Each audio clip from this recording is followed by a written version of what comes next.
बिस्मिल्लाहिर्रहमानिर्रहीम। मैं Isaq Ahmed Sheikh, chairman human Pakistan. बहुत अफसोस से बात करनी पड़ी है कि हमारे सेक्रेटरीट में हमारे पूरे कराची पूरे सिंध के मुख्तलिफ अज़ा से दियात से हमारे सिंध के मजबूर महकूम लोगों की माली इमदाद के लिए, रिलीफ के लिए इतनी फ़ोनें आ रही हैं। जो बच्चे हैं, बूढ़े हो, ख़वातीन हो, नौजवान हो, लाचार मजबूर लोग अपनी दादरसी बता रहे हैं कि उनको बारिश सैलाब ने ज़िंदगी जहन्नम बना दिए।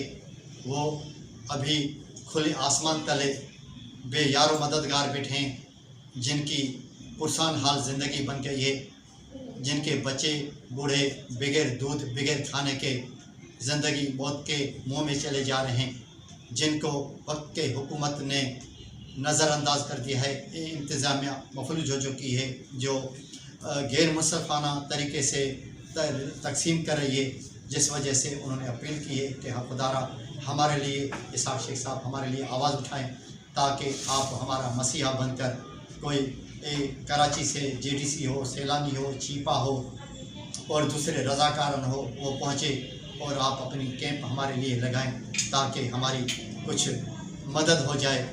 इस सिलसिले में इंशाअल्लाह ताला हमने ह्यूमन की जानिब से कराची गुलशन इकबाल में कैंप लगाई है। मैं मुखर हज़रात को अपील करता हूँ कि खुदारा अपने सिंध के मजबूर महकूम लोगों की इंसानियत की बचा बका के लिए, उनकी खिदमत खल के लिए हमारे साथ जुड़ें और हमारे साथ तावन फरमाएँ, और जो हमारी टीम है उनके साथ तावन फरमाएँ। ये हमारे सिंध के वाक़यात हैं, ये हालात हैं, जो लोग अपने घरों के, अपने देहात के फ़ोटो भेज रहे हैं। बहुत अफसोसनाक सूरत हाल है, जिसके लिए हमने अपील की है कि हमारे ह्यूमन के फ़ंड में आप अतियात दाखिल कराएं, ताकि एक दम तोड़ती हुई इंसानियत को हम बचा सकें। मैं शुक्रिया अदा करता हूँ। Isaq Sheikh, chairman human Pakistan.